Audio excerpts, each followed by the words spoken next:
我们的记忆竟然被篡改了多次，你记得吗？先在后看是好习惯，在你们的记忆里，皮卡丘的尾巴是不是长这个样子的？但实际上，皮卡丘的尾巴是长这样的，并没有那条黑线。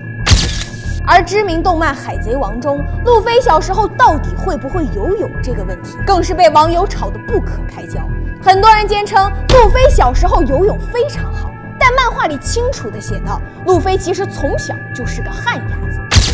而这些记忆偏差，据说都是因为平行世界的影响，导致你的记忆被篡改了，也就是所谓的曼德拉效应。你还知道什么曼德拉效应事件吗？最近某知名机构提出了平行世界存在的可能性，但当所有人都觉得这记忆的篡改跟平行世界有关时，一个来自1970年的王者账号却让众人惊讶万分。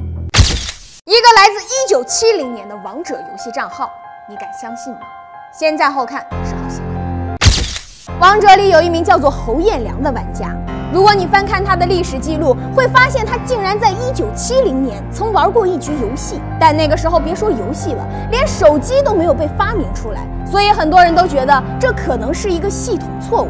但是如果你翻看历史，就会发现1970年是多么传奇的一年。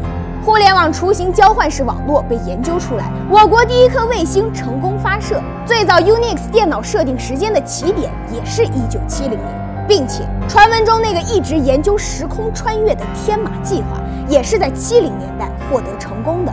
而这个天马计划的主要职能，据传闻就是将现代人传送到过去，培养一批特殊人才，加快社会进程。所以这一切真的都只是巧合吗？有人大胆地猜想，1970年人类计算机和互联网的研究成果正是天马计划穿越者提供的。而这一切研究成功之后，他的手机不小心就接收到了当时的数据，才记录下1970年的账号数据。但以上都只是猜想。